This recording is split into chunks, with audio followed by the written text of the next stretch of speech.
as that, you're welcome here. Make yourself at home.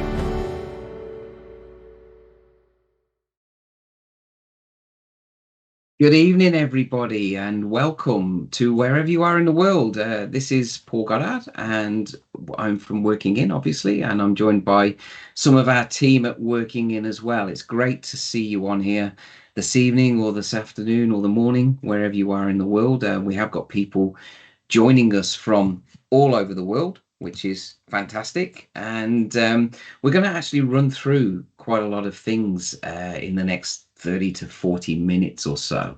Really, what we want to do is share with you an overview of how you can actually make this move to New Zealand. And we're going to touch on a whole lot of things from lifestyle to, what it's like to live in New Zealand and everything else. But before we do all that, I want to introduce you to my colleagues who are joining us actually from all over the world. So I'm in the UK at the moment, and also in the UK is my colleague Paul Arthur. And Paul, can you just introduce yourself and tell us a little bit about yourself and what you do as part of the Working In team?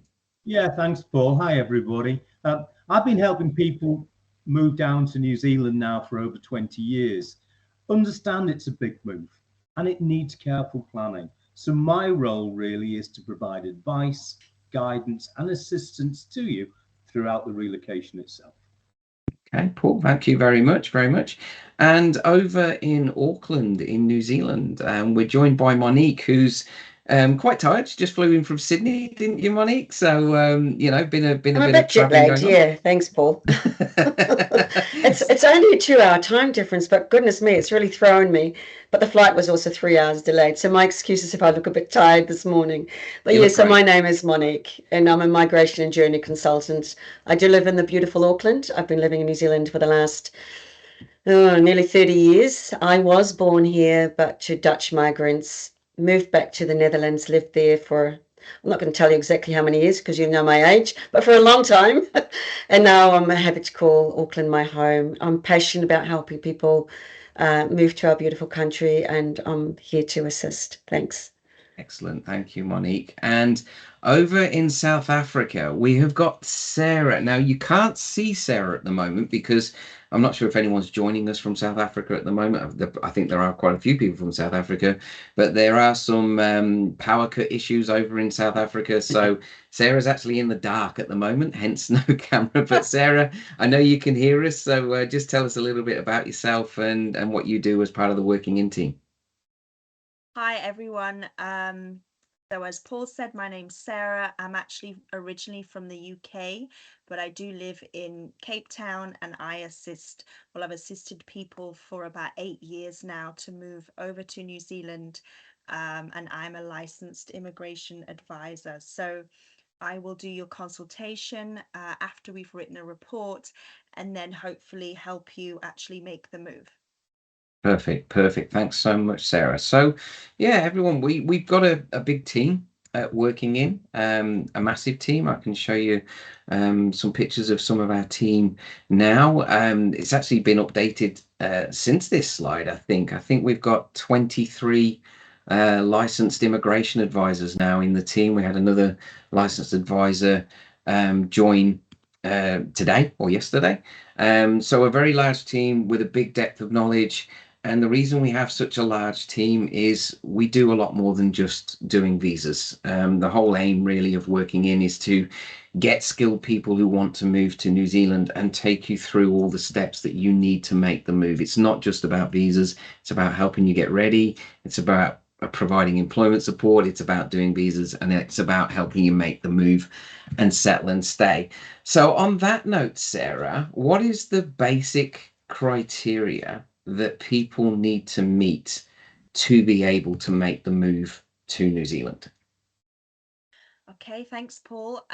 So, depending on whether you want to go over just on a work visa or if you want to ultimately gain residency, there are kind of different criterias that you need to really hit. So if you're looking at obtaining residency as your long-term goal, the main points would be that you do have to be 55 years and under. You need to be able to speak English. Preferably you need a qualification, whether that be, depending on if you're doing a trade, then it could be an apprenticeship, a trade test. If you're in a more academic field, then probably a bachelor's or higher. So in order to get more points, it is great if you have a qualification and you need a decent amount of work experience. So I mean, the thing with us, as we do assess you and we obviously have a consultation, it's great for you to do that as a first step, so we can just check that, you know, you might be able to go on a work visa, but if you can't get residency, at least, you know, it kind of covers and manages your expectations in terms of what are the kind of steps to follow. Absolutely. And I think one of the things there that you mentioned, Sarah, like English, it Yeah. is so important. Having that ability to communicate well in English is obviously essential from a visa perspective, especially if you want permanent residence in New Zealand. But from an employer perspective, to getting a job offer, it is so crucial. You know, employers, it's probably one of the main questions they want to know is, can this person speak very good English? You know, it's not simply just about doing a test. You know, if you can't speak English, New Zealand is an English speaking country, and getting a job offer is going to be so much more difficult. We come across that quite a lot. So do factor that in. Your ability to be able to communicate in English is very, very important. And also, Sarah, there's been multiple changes to immigration policy, hasn't there, since the pandemic, Yeah. and they're ongoing at the moment, and there's more changes coming next year. So would you say it's really important that people understand not only how they fit now, but how things might happen in the future? Yeah, exactly. Because what I often find is prospective clients approach me and they'll, you know, and I might give them a bit of advice and they'll say, oh, but, you know, my friend said that, you know, you can get a work visa just with this, or he didn't have to get that many points. And what we've found is over time, the rules and regulations keep changing. So, for instance, during the pandemic, a lot of people were able to get residency that might not, you know, otherwise have got that, and they managed to get that outside of the point system because of the regulation they brought out. But now the normal point system is opened, we'll find that the point score has gone up. There are different categories open. So, you know, your friend 5 years ago might have had a very easy time of it, whereas now it might be a very different scenario. So it's important for, as I said, for you to do an assessment. Yeah, absolutely, because you can't rely on the internet to do your research. I think that's the main point. There's a lot of stuff on the internet that is out of date. There's a lot of people on the internet who are out of date and out of time. If you want to know exactly how it works and how it applies to you, then talk to us, because we can actually look at current immigration policy and policy that we know is coming down the line. And on that note, most of you, I think, on this webinar will have or if you've done any research, will know that most of you are going to require a job offer to be able to get a visa. There are other visas like student visas and business visas, but most people here are looking at the job offer route to residence, which is how it works. And things have changed from I think it was around June, July this year. Employer accreditation became a thing. And what employer accreditation is, it means that an employer has to get pre-approval from the New Zealand government to be able to offer jobs to people from overseas. And in a very simplified form, what that means is they first of all have to prove that they're a good employer, that they've got good HR practices, that they're paying the right salaries, that they need skilled people from overseas.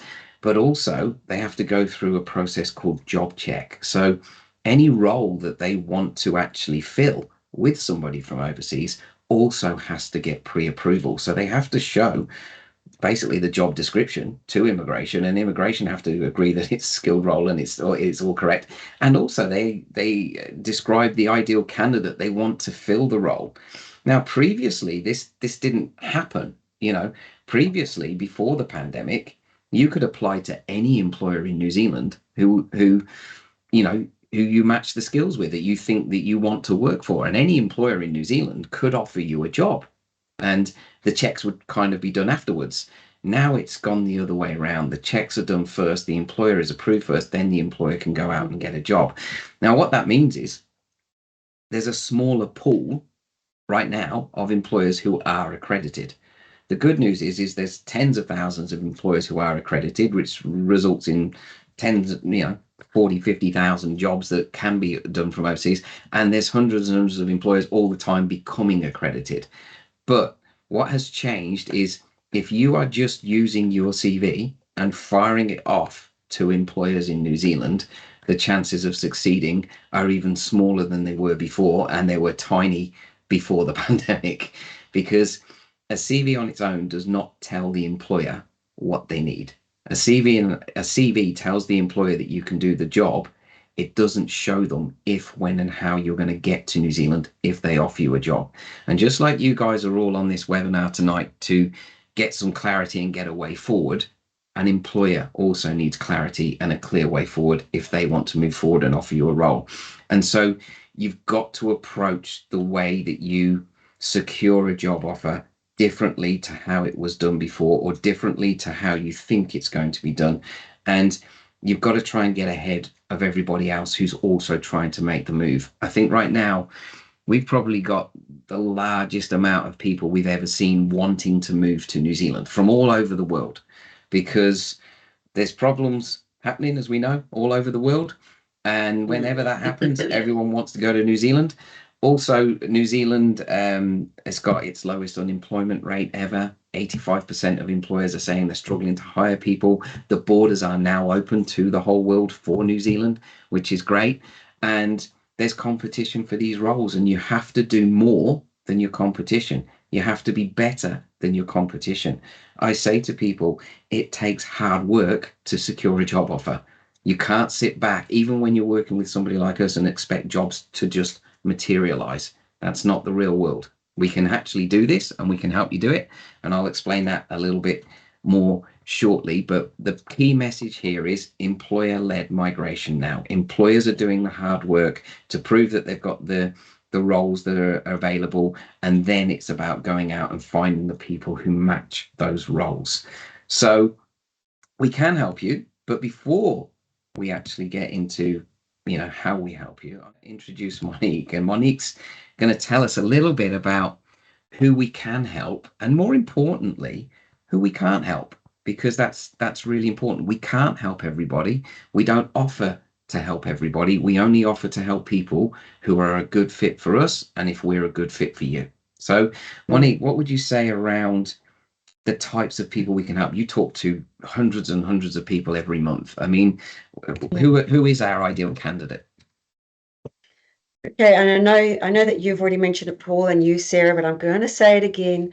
If English is not your first language, and if you do speak English really well, put that on your CV, put it on your resume, put down a good score if you've got a good score. Employers specifically would want to know that. It's so important that you have got a good English language knowledge.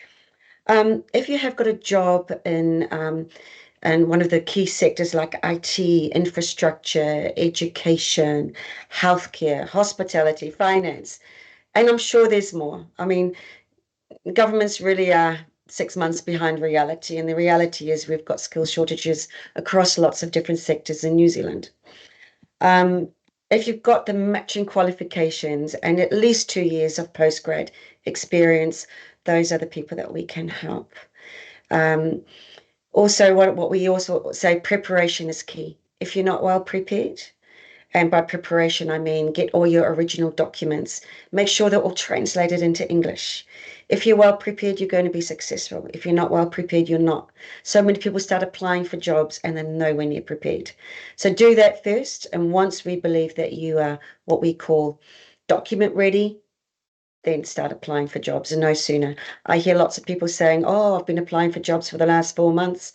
I'm not getting anywhere. We only just opened our borders 4 months ago. You know, give us a little bit of time. The employees are getting used to all these new rules and regulations as well. As you can imagine, not every employer has got accreditation in New Zealand, but we are working through as well. We're assisting the employees in New Zealand, because indirect, that's going to help you, the migrant. So the more employees we can get accredited, the more jobs are going to be available to you. And I'm also going to talk about cost. You know, it's not cheap moving countries. Immigration is not cheap.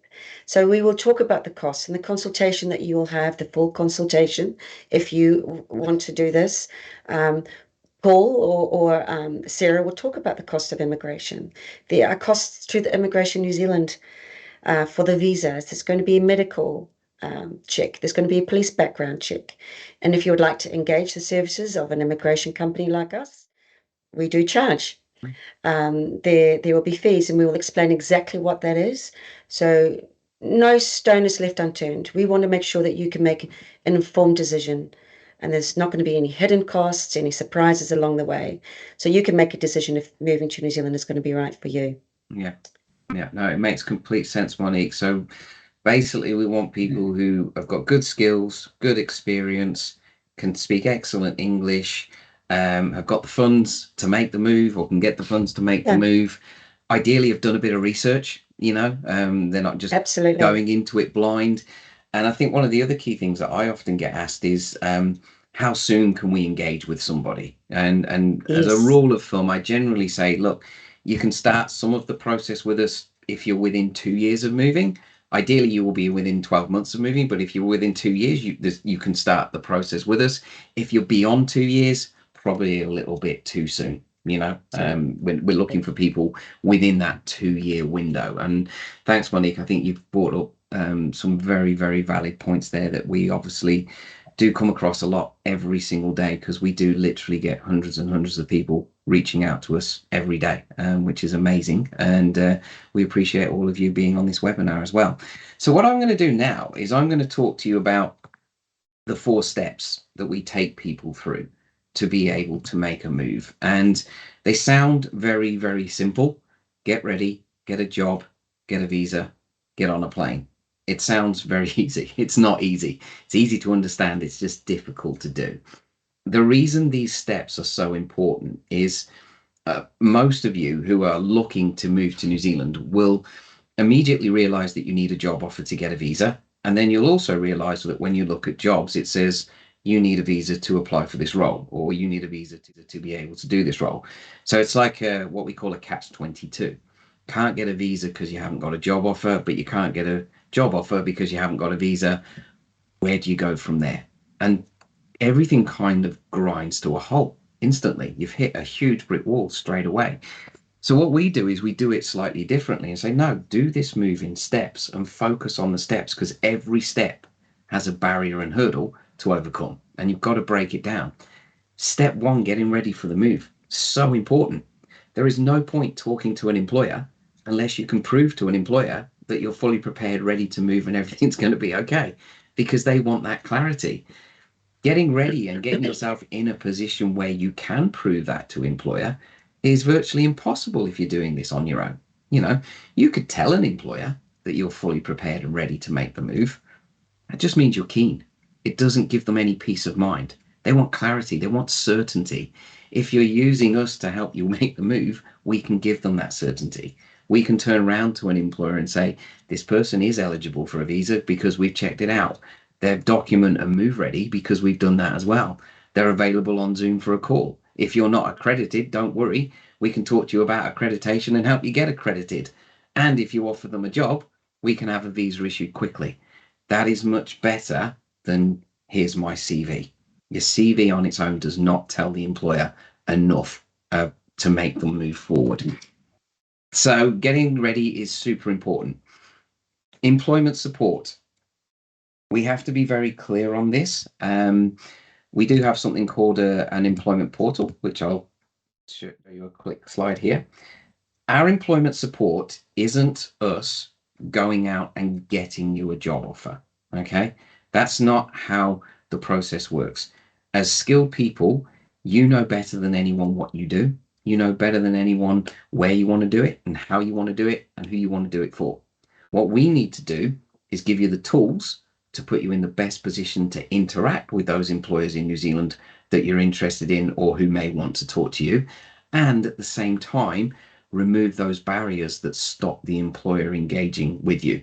And there's multiple ways that we do this. It's way too much detail for us to go into in a webinar, but essentially there's 4 key areas where we provide employment support.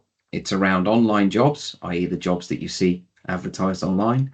It's around the hidden job market, which is the jobs that are word of mouth that aren't online. It's around using recruitment agents or working alongside recruitment agents to help you get a job.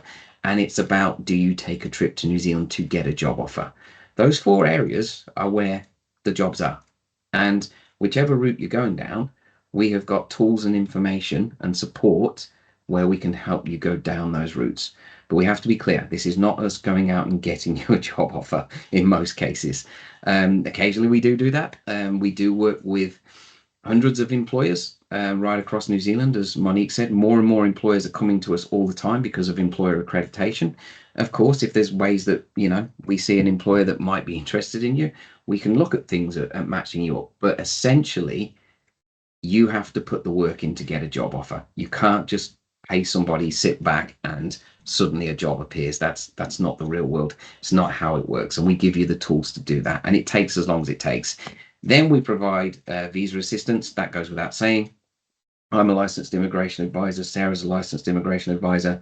We've got 21 other licensed immigration advisors. We give you an immigration advisor. That means you don't have to worry about visas or how they work or what's needed. You just follow instructions. And then we go into relocation, which some people think is the last part of the move because it is step 4. But actually, as my friend Paul Arthur is going to explain now, relocation is often the first part of the move. It's actually part of preparation. So, Paul, just tell everybody on here how we help people with relocation and settlement. Yeah, thanks, Paul. And Paul's absolutely right.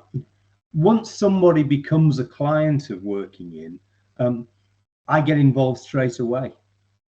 We have a conversation, we explain all the different services which are available, we discuss them, we explain how we can help, and in some cases we actually start getting our partners to talk to you at the very early stages, because if anybody's thinking of taking pets with them, then it's going to take at least 6 to 7 months to get your pet prepared before they are able to travel to New Zealand. We have expert pet shippers available who will give you the information and the assistance, not just to prepare the pet, but to get the pet flown to New Zealand, arrange the quarantine. It's about planning, it's about preparation, which needs to start at the very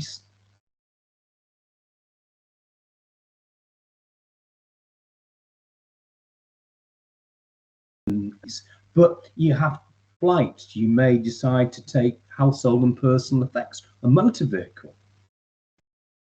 You've got to get everything budgeted for to know exactly what it'll cost. We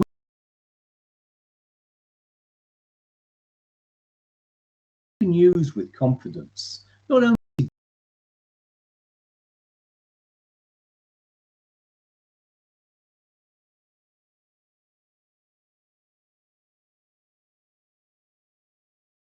we put a bit of a migration plan together. So all the people will talk to you at the right time, and they'll give you the help, advice, and information you need to plan your move. Once you've got that job offer coming and the visa's underway, that's really when a lot of my work starts. You know, particularly you need a bank account. You know, your employer will need a bank account to pay you. You'll need a bank account to get a tax number in New Zealand. You'll need a bank account before you can rent property in New Zealand. Fortunately, we work with one of the major banks in New Zealand who will open an account for you before you even arrive. So, you know, there's lots to do, there's lots to think about, and that's what my job is to give you all the help and support I can. Perfect. Well, thanks, Paul. And it is so important. Like I say, most people think of it as an afterthought, but especially when you're planning and budgeting for the move, you don't want to be shocked with, oh my God, I didn't realize it was going to cost me that much to ship my stuff. I didn't realize that I needed to get my dog vaccinated 6 months before I can fly, you know, and that those things can actually really mess up your move if you don't know what you're doing. So don't leave relocation to the end. Planning your move, getting the risks minimized is so important. So how do you make the move? Okay, so everybody on here, obviously, and there's lots of you in the chat room. I've just seen the chat actually. There's a hell of a lot of questions there, which I can see our team are busy answering. But the first step that we say for people to do, it's really simple. It doesn't cost you anything. We need some basic information from you. So if you think you are an ideal person that we can help, in other words, you speak good English, you've got the funds available, you're committed to the move, you want help and support, if you want to find out how it works and see if we can help you and see if we're a good fit, there's a free appraisal form. And I think somebody from our team is going to type it into the chat room, a link to it, but we'll be sending you the links later anyway if they don't. There's a free form. You can see it there on the screen. It gives us the basic information that we need. And what happens is you fill out that form and you hit the submit button and it goes over to us. And if you are somebody who we think that we can help, so you're ticking the initial boxes, we'll then invite you to take another step. And it's a very important step. The next step is what we call My Visa Path. And this is where we get all the information we need about you and your family, if you've got a family moving with you, etc., your CV and all these things. We take all the information we need, much more detailed form, much longer, and we run it past our visa team in New Zealand. They'll usually take a week or so because we have to do it properly. It's not about doing it quickly, it's about doing it properly. They'll take all your information and they'll compare it with current immigration policy and some immigration policy that we know is coming down the line. And they're going to check the criteria and they're going to send you a report. That report will confirm your visa options, and you could have multiple options in that report, everything from temporary visas through to 2 or 3 different routes towards residence and the point system, everything else. All this stuff that you could spend hundreds of hours trying to Google, we can literally do for you. Okay, and we'll send you the report, and once you get the report, you'll get a link to schedule a consultation, usually with myself or with Sarah, depending where you are in the world. And in that consultation, what we'll actually do is use the report as a blueprint to outline your roadmap to New Zealand. So the call that follows the report is all about how to make the move. The report confirms you can. The call is about how. And in that call, we answer all the questions that you have. And more importantly, we show you a clear way forward that's easy to understand. Here's the steps you need to take. Here's the hurdles you're facing. Here's how you overcome those hurdles. Talk a little bit about how to get a job offer in New Zealand and how that works, the timeframes involved, the costs involved. It's only when you've got all the answers to all your questions and you've got a clear way forward that you can actually move forward. Because if you haven't got all the answers to the questions and you haven't got a clear way forward, you should not be moving forward. Don't. It's too risky. So first step, very simple. I'd advise anybody on here who is serious about making the move to do the free appraisal. You've got absolutely everything to gain and nothing to lose. If that looks good, we'll invite you to do the full assessment. The full assessment does cost 299 New Zealand dollars. It might be slightly different, I think, in South Africa, Sarah, for our clients there. It is, yeah, slightly different fee for people in South Africa, but basically $299. That's for the full assessment, the report, and the consultation and follow-up email from there. That's what gives you the way forward. That's what shows you how to move forward.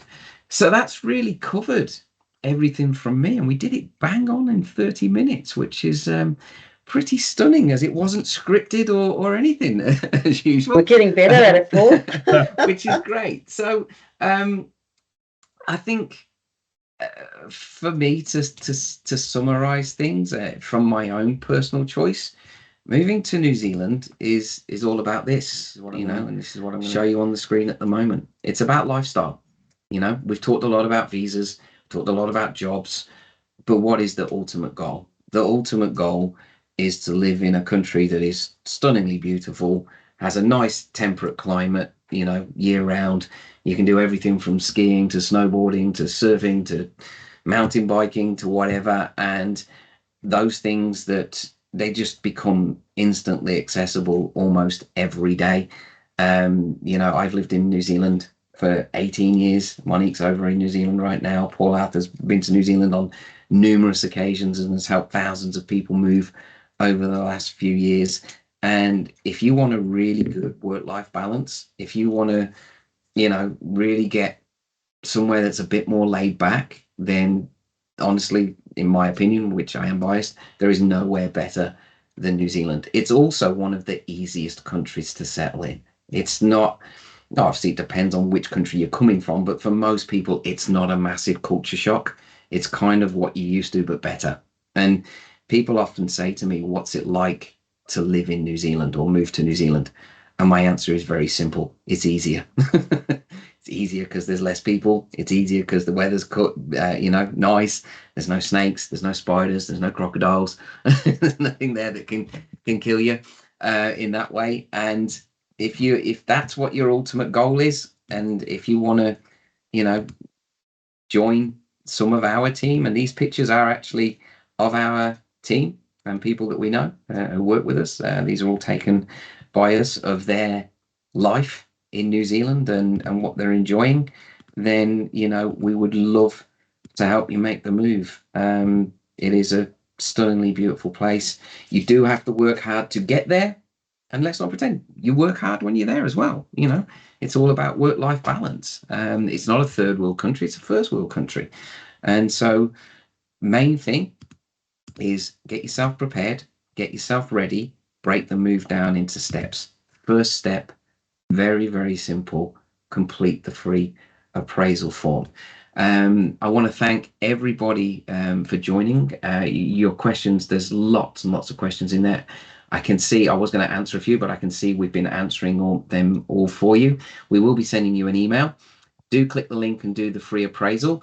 And before I go, I just want to ask all of our team one by one. I'm going to go round. Paul, what would you say is the most important thing to consider when making a move to New Zealand?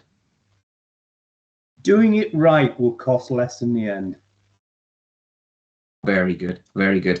Monique, I'm going to put you on the spot now, even though you're jet lagged. What's your number one tip for people wanting to move to New Zealand? Preparation is key. And there's no room for error when you're migrating, so make sure you've got all your ducks in a row, dot your I's, cross your T's. But we're here to help. Using an advisor, employers like it if you use advisors. They know things are going to go smoothly. They know the errors won't get made. So that's my honest opinion. Yeah. And Sarah, a final note from you. I'm just going to make up a question right now. Oh, I was going to add to that, actually. Sorry, I was going to add, sorry to interrupt you, and just say a huge one that I come across again and again is people that kind of listen to friends' advice, and they get on a plane, they get over there, they go for interviews and they haven't been assessed and they don't have their documents ready, and they may even submit an application themselves, but unfortunately they don't fit any of the criteria. So it could be they've quit their job, some even sell their house, but as you can kind of understand, they don't actually know if they're eligible. So that would be my main kind of caution. Don't do that. Yeah, exactly. You've read my mind, Sarah. I was going to actually ask you what people shouldn't do to make the move. Sorry, Paul. You just covered it. You absolutely nailed it. That's literally what I was going to say. And the only thing I would add as well is factor in time. Everyone watching this, factor in the time it takes. If you use people who know what they're doing, who've helped thousands of people do it already and are doing it all the time, it's ultimately going to save you time. If you try to do all this on your own, ask yourself, have you got the time? if you're busy working and you've got a family and you're busy running your life as it is, have you actually got the time to go and create a new life in another country on your own? And in my experience of 15 years of doing this, the answer most of the time is no. And most people take too long. And especially when employers are involved, employers want the process to be smooth and quick. If you're doing it on your own, it's not going to be smooth and quick. And employers don't like that. So lots of things for everybody to consider. I hope you found this webinar really useful. It's been a pleasure joining. I want to thank all my colleagues from all over the world working in for joining us. I want to thank all of you for being in the chat room and asking so many questions, and obviously my colleagues who are in the chat room typing away answering those questions. So we're going to leave it there, everyone. Fill out the free appraisal if you want help and support and if you think you meet the criteria, and we look forward to hearing from you soon. Cheers everyone. Bye now. Bye. Bye.